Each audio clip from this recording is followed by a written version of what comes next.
Hi, everyone. Welcome back to a special conversation on the Legend Fiction Show, and we're joined by the wonderful Sister Allison Gliot. Hi, Sister. Good to have you with us. Thank you. It's good to be here.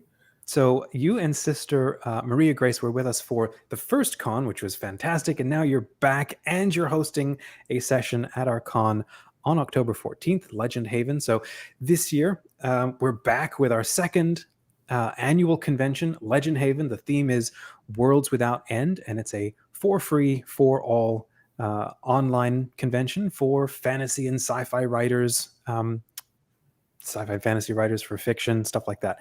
So Sister has this awesome message, which is so fun coming from a nun: powerful, not preachy, crafting a story with a message. Now, as you can see, if you're watching on YouTube, her recent book is sitting on the shelf behind her. Maybe you can hold that up and we can talk about that.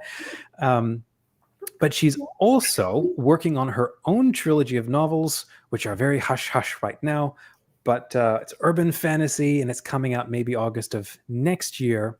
And so, as she was telling me right before we hit record, she's grappling herself with how to work faith-inspired, or your faith in your fiction, and how all of that works. So let's get into all of that. Let's talk about powerful, not preachy, crafting a story with a message. So first of all, how has your last year been? And tell us about your recent book. Yeah, so the book that I wrote, well, I was already holding it up, but we'll do it again. It's called The Book That Changed Everything. And it's a story about a girl who lives in a library that has every book that's ever been written. And she has no friends. She's very lonely because she reads about all of these people, and she feels like she knows all these people, but nobody knows her.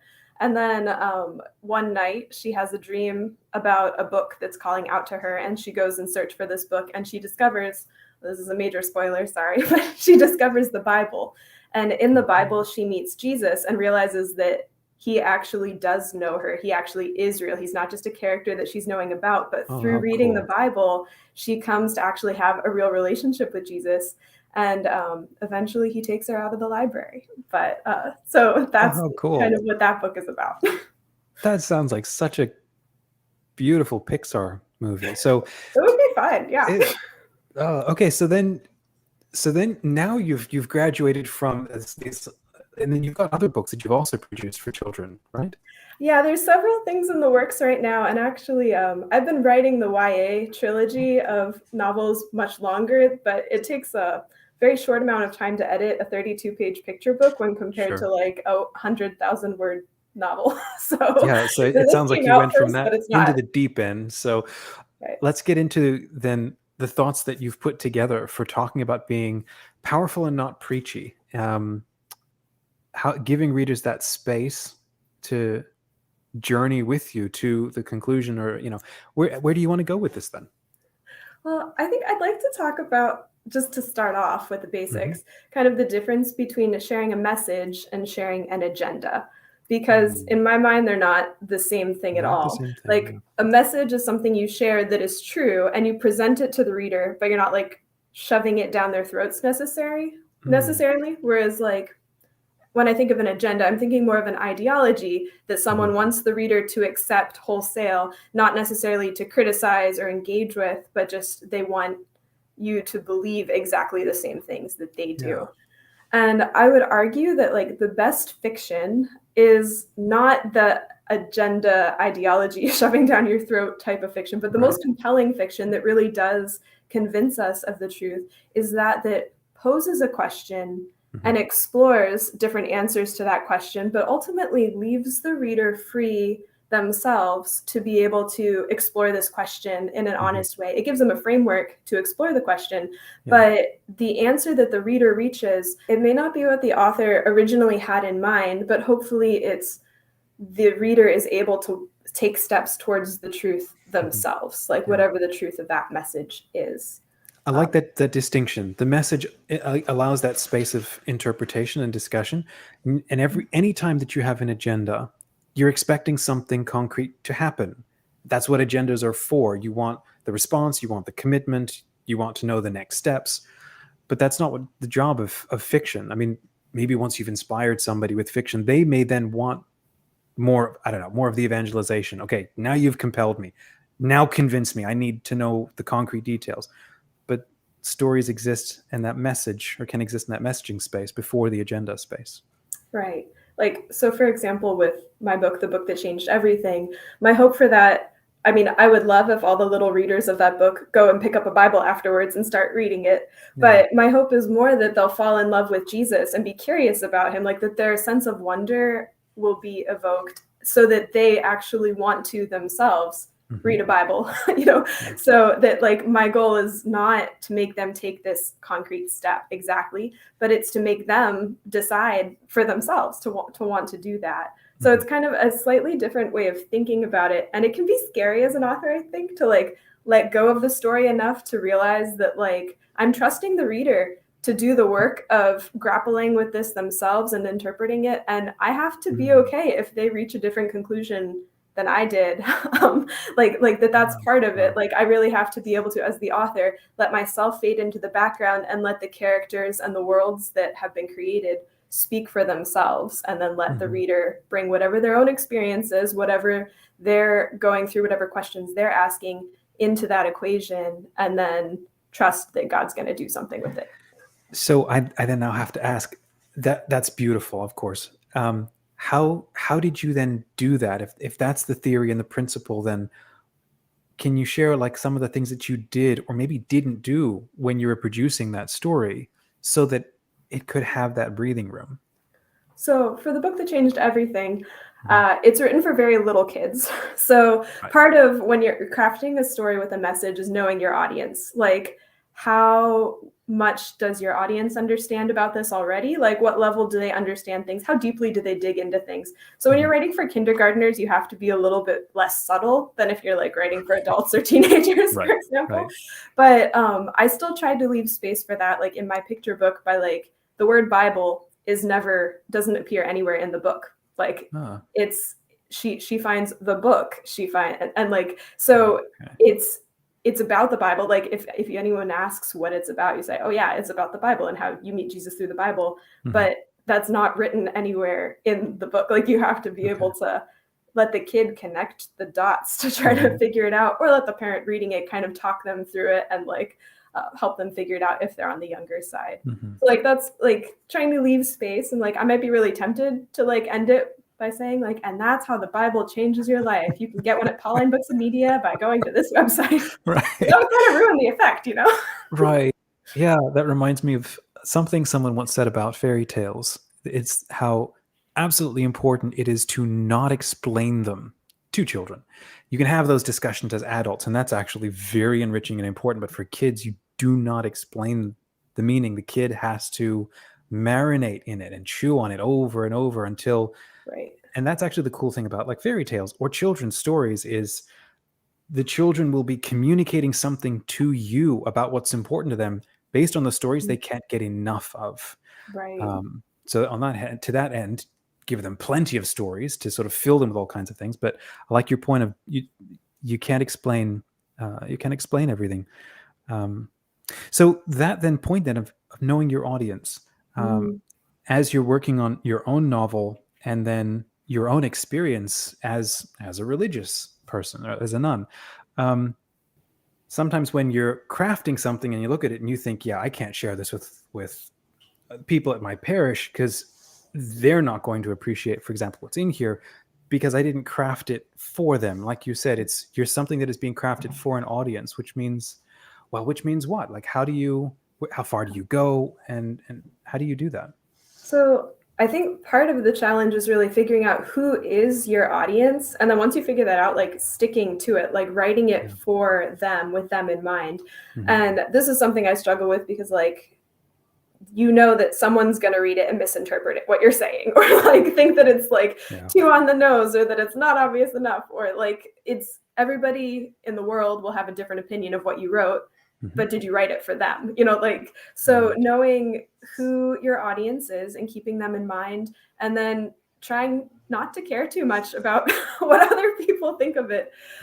I know for me, as I've been working on writing this trilogy of urban fantasy novels, I have to keep that in mind because my target audience that I'm thinking of is teenagers or young adults who are Catholic, maybe, but may not be super excited about their faith. They may not really know a lot about it. So if I'm going to talk about something Catholic in there, I'm kind of approaching that with thinking that they might have the attitude of skepticism towards this, or that they might not understand Catholic terminology. And so if I'm going to like describe the inside of a church, I'm not going to use all the fancy insider words. Right.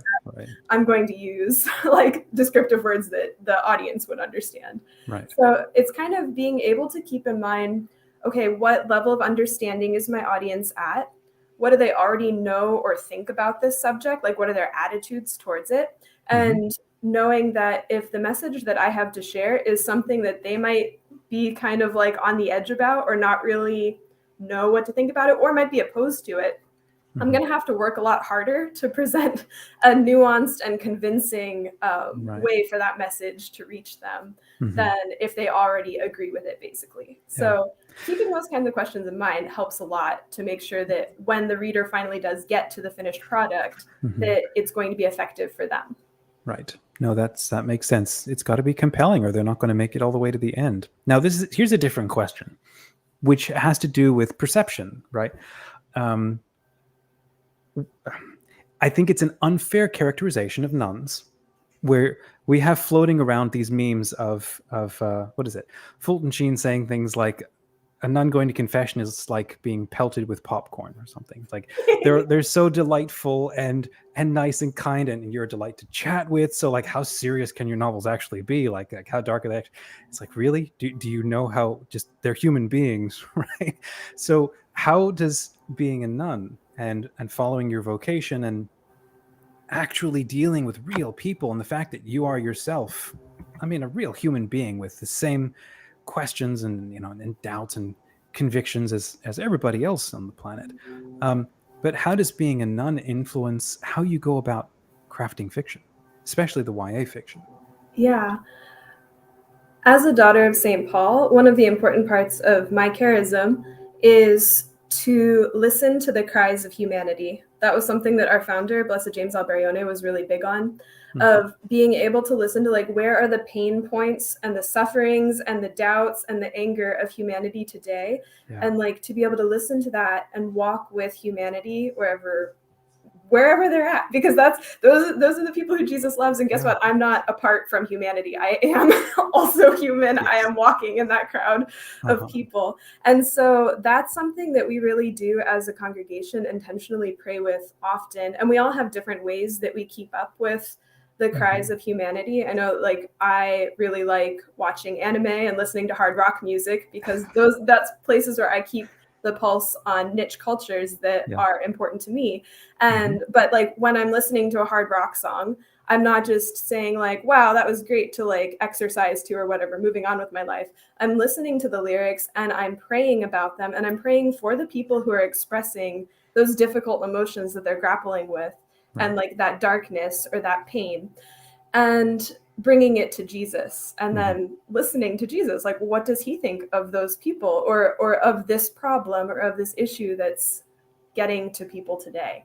And so that's something that I think has come up a lot in my writing, that like, people and me are in dark places sometimes. Like, we do sin and turn away from God. We make huge mistakes and we have to deal with regret and guilt. And like, how do we grapple with all that? And sometimes God isn't the answer that we like. We might try to look for other places or ways to kind of seek healing or seek wholeness without God, because we're not always on speaking terms with him, depending on like what the situation is. And I think being a religious who gets a lot of prayer time every day, which is a huge blessing, I can have that kind of real relationship with Jesus, where like, I don't always just talk to him about like butterflies and rainbows. Like, I talk to him when I'm like upset about something that happened during my day, or when someone's really annoying me, or like he gets all my angry rants, all of that. And being honest with God is something that's so important, of being able to share like those more broken parts of myself, because he can never heal them if I don't ever show it to him. And so through my own relationship with God, and realizing that like, he wants all of me in all of my brokenness and all of my darkness, so that he can bring me into his light, it has really inspired me, I think, to write dark stories that get brighter when you find Jesus for who he really is. Yeah. I love that. I love that greater commitment. Because you're religious, you are not more disconnected from reality, which is how they're almost always portrayed in media. It's like, oh, they're behind their walled gardens and ivory towers, and they don't know what life is really like. And have you actually really met a nun? I love that greater commitment to reality and the reality of the human condition, the reality of the spiritual condition. And so it's more, not less, because of the greater commitment to Christ, the greater attention to all of that sort of thing. So that's so fascinating to me. The hard rock and like really nuns telling dark stories, like sign me up. So I think that's a segue then to the other point you wanted to make about letting the story or the character development flow organically. So how do you want to go with that? Well, I think that it's important to, when you're like writing a character, writing a story, to like write what would happen, not what should happen. Okay, very and good. I think that sometimes we can be tempted when we like think originally we're inspired with a story and like we want it to go this way or end this way, or the characters to be a certain way, that we can end up kind of pigeonholing the story and not letting it really become what God intends it to be. And so I've often found that it's not that you don't plan anything out ahead of time, but of being open to the Spirit, even when your story takes unexpected directions or when your characters make mistakes that you didn't want them to make, or assumptions or sins that you didn't want, that sometimes that can become an opportunity to explore in a more honest way, the larger arc of salvation. And that goes for speculative fiction too. Like, you don't have to have Jesus as a character in your book to have that kind of combat between good and evil, or that guilt versus forgiveness and repentance and moving towards healing. Like, those types of arcs appear in stories no matter what genre that it is. So like, for me, that's something, it can be very tempting to try to step in and be like, no, I don't want to go there. Like, don't do it. But at the same time, you have to let the story organically flow and be what it is. And then after it's written, you can go back and you can revise it. You can look and read and see maybe there's certain threads or themes in it that you didn't even realize were going to show up there, but they are there, they rise to the surface. And like, during your revisions, how can you maybe bring those out or develop them more? Like, you can do that after the initial writing is over. But like, when you're just getting the story out on paper, to like just let it be what it is and speak for itself. I think that is such a powerful point. What would happen and not what should happen. Because it's so, if you end up writing what should happen, then you have a morality play. Or a which homily. is, or homily. And those are great. They're perfect. If you're, but you don't pick up a novel to read a homily.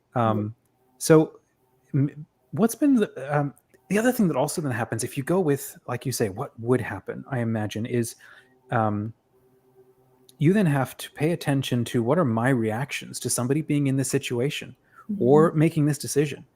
And if I have a really strong rejection or reaction to this, and I really want to model somebody sailing through this or making the right choice every time, because that's how we should be as a good, Christian person, it's like, well, that's probably not a very compelling story. But it actually, no one's going to believe that character. Yeah, but I think it then creates it creates an opportunity for you to pay attention to why you react or respond to a situation or a sin or a problem. And I'm curious for you, as you've been working on your trilogy,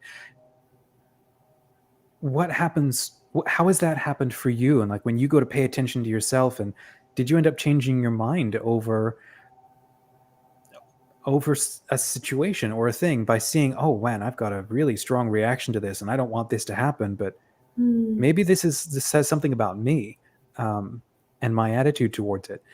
Do you see where I'm going with that? Yeah. I think for me, when I originally wrote the first draft of the first book, and I shared it with my sisters to like get their feedback, they all said, the main character is really boring. Like, she's too perfect. And I was like, what? No, she's not. She's great. But as I was like going back and like honestly looking at it, like putting my own pride and preferences aside and looking at it, I realized that I hadn't really given her a compelling story arc. Like, I was using her as the like, okay, yes, she does struggle. She gets afraid of things. Yes. But like, in general, she does the right thing.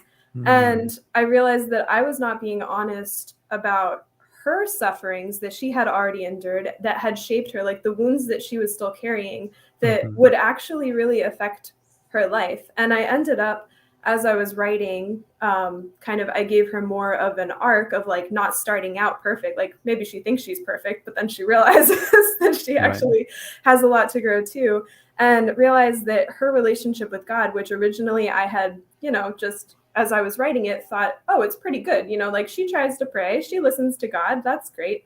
I realized what came out in a key moment that I was not expecting is that she actually really was angry with God, but couldn't admit it to herself.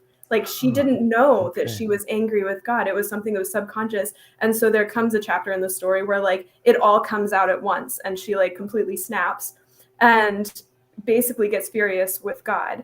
And for me, like kind of seeing like, I'm like, whoa, where did that come from? I was going to say.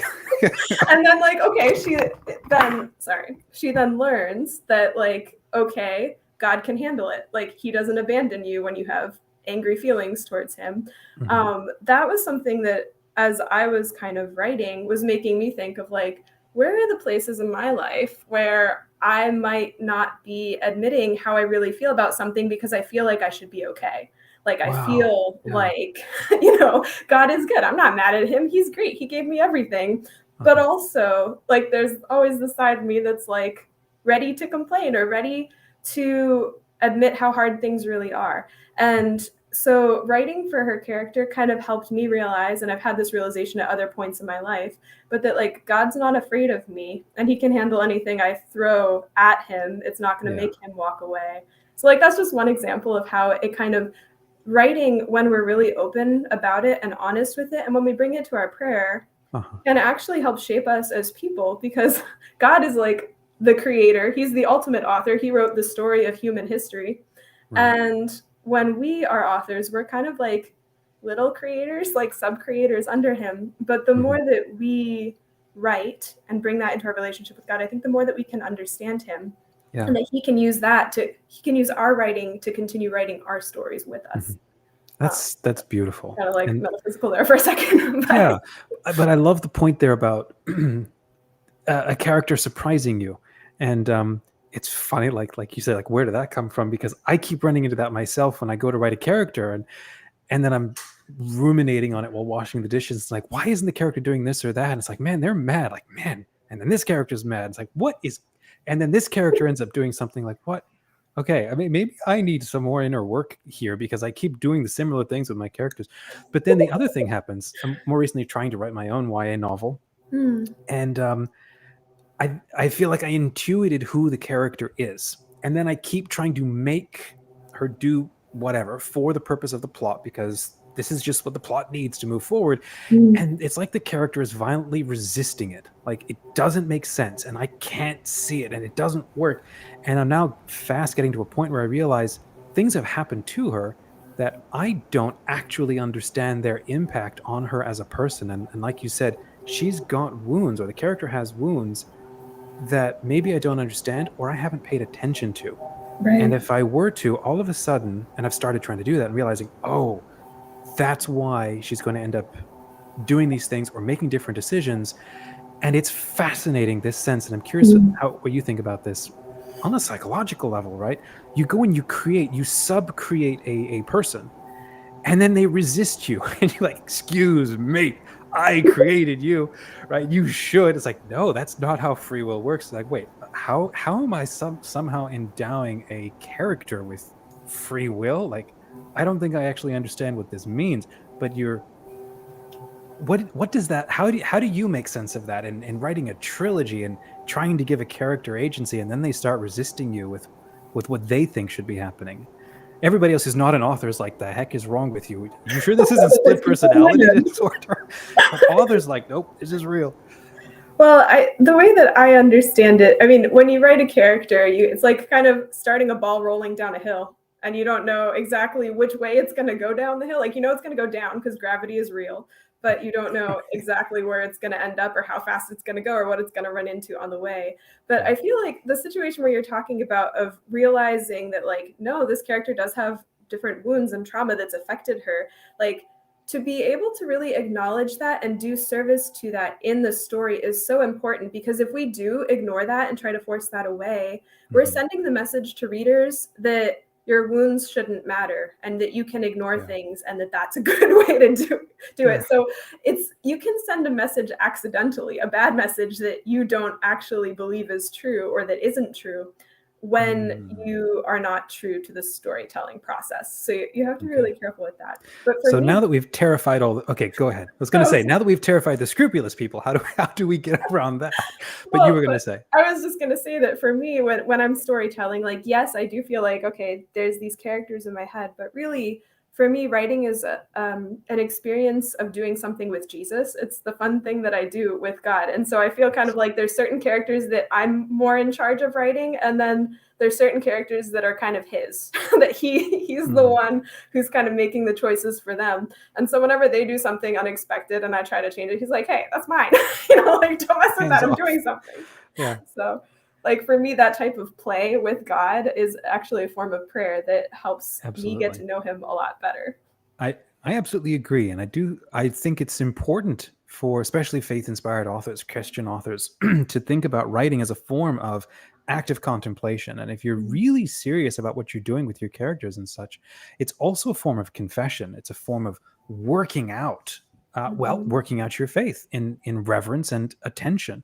But to come back to the other point, if you're concerned that maybe I haven't honored or treated a serious topic with enough seriousness or attention in a novel, and some people are not going to then write because of that fear. And I think that's probably the wrong answer. You actually need to write more so to discover what's going on. And then what do you do what would you recommend people do to make sure that something is treated appropriately, or that you're not saying something you don't believe, Well, I think that there's a couple of practical things that you can do to kind of make sure that like the message that you're sharing is like a good message to share, and it's being done in a way that really respects the message but also respects the reader. There's a principle in writing that's very important to keep in mind, which is like that you show, you don't tell. And so like what that kind of means is that like rather than telling you, for example, this character is a great Catholic, we're like, okay, I can tell you that. You just have to believe me and my judgment of the situation. But if instead of telling you she's a great Catholic, I show you she's a great Catholic by just saying she'd never missed a Sunday Mass in her life, even when she'd broken both legs in a boating accident.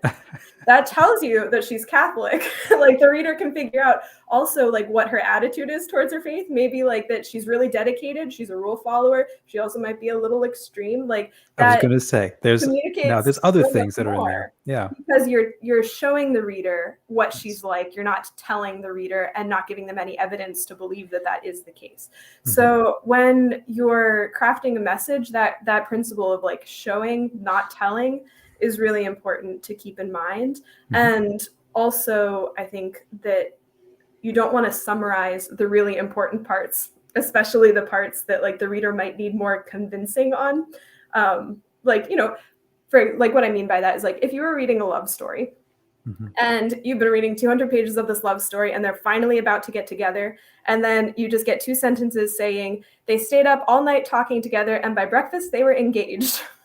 End of book. I would be like, throw that book at the wall. Like that is not what you want a summarized version of. Like you want to see all of the details there.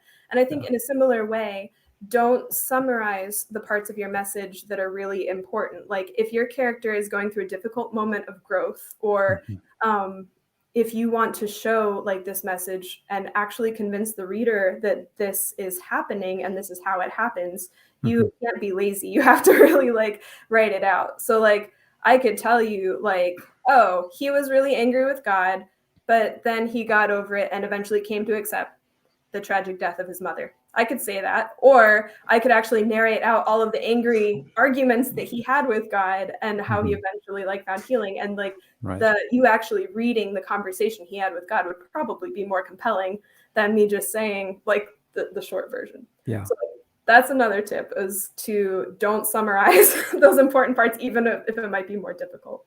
And then also to give your characters multiple perspectives within the story. Like, don't just have like, okay, this is the good guy, this is the bad guy. Like, kind of we were talking about earlier, is like, you don't want a flat character. Like, they're not going to be interesting, no one's going to like them, and they're not going to be believable either. Like, even if you're writing from a point of view that you don't agree with, like I might never be a communist, but there's like, the bad guy is a communist.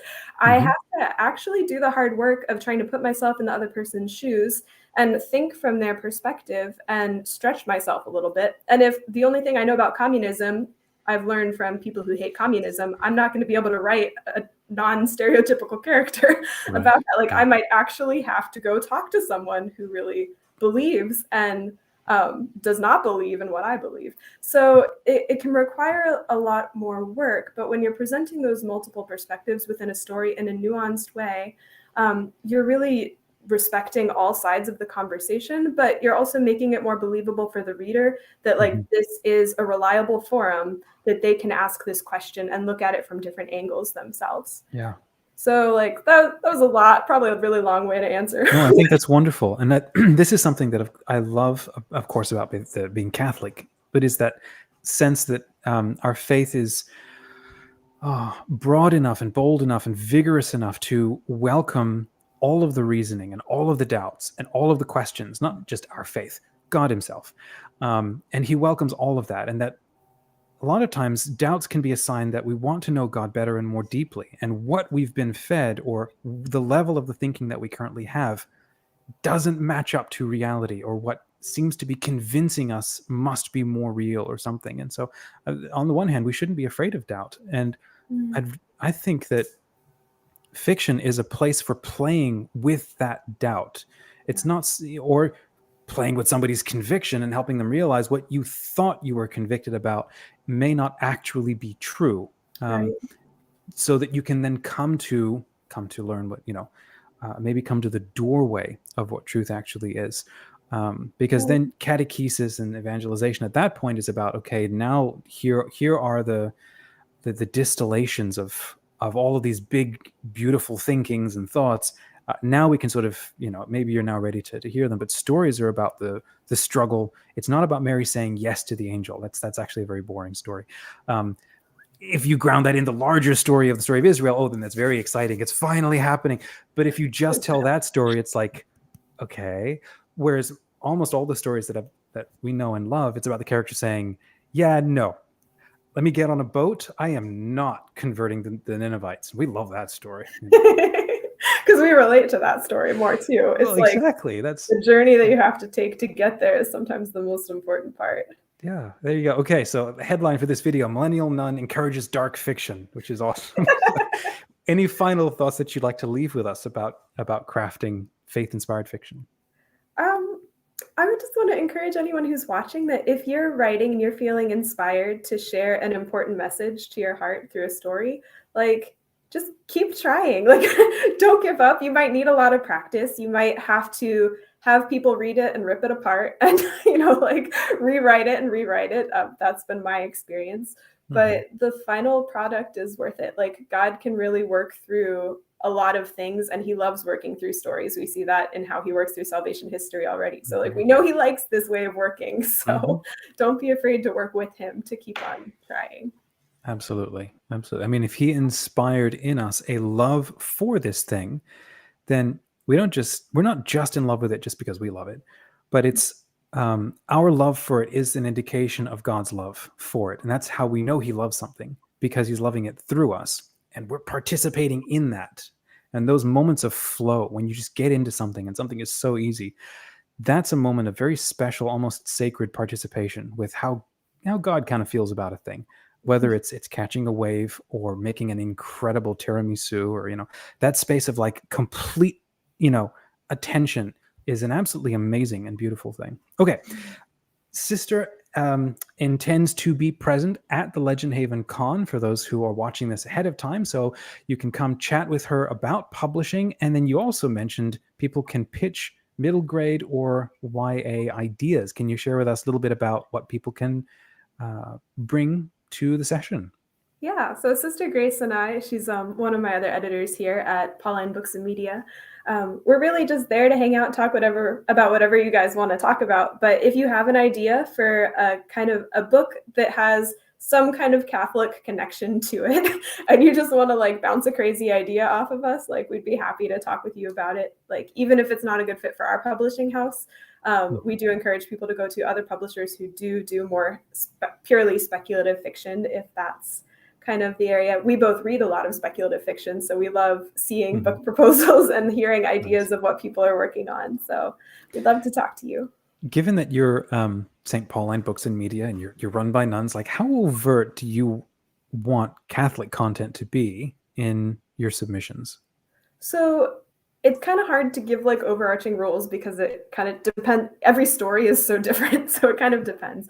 But we really look for manuscripts for fiction. We do The Littlest Children up to like teens and young adults, but we don't do adult fiction. But we're really looking for stories that will help someone come to know and love God, like move them forward somehow in their relationship with God. So that doesn't mean that the main character has to be a nun. That doesn't mean that Jesus has to be a main character.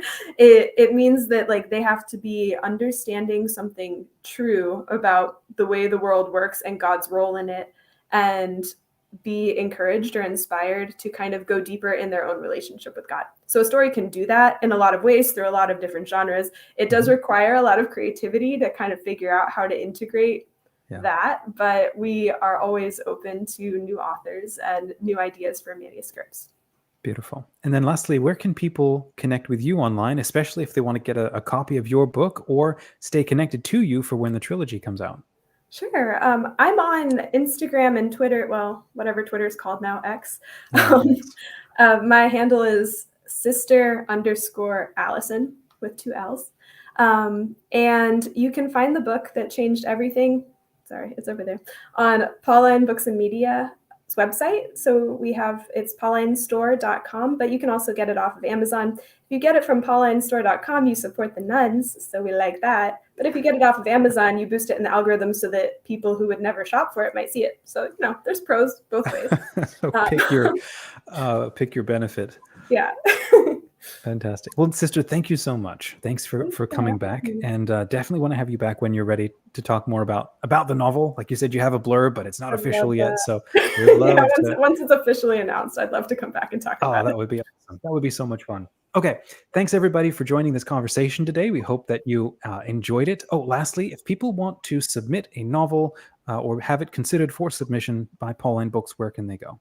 Sure. Our submissions guidelines are at pauline.org/submissions.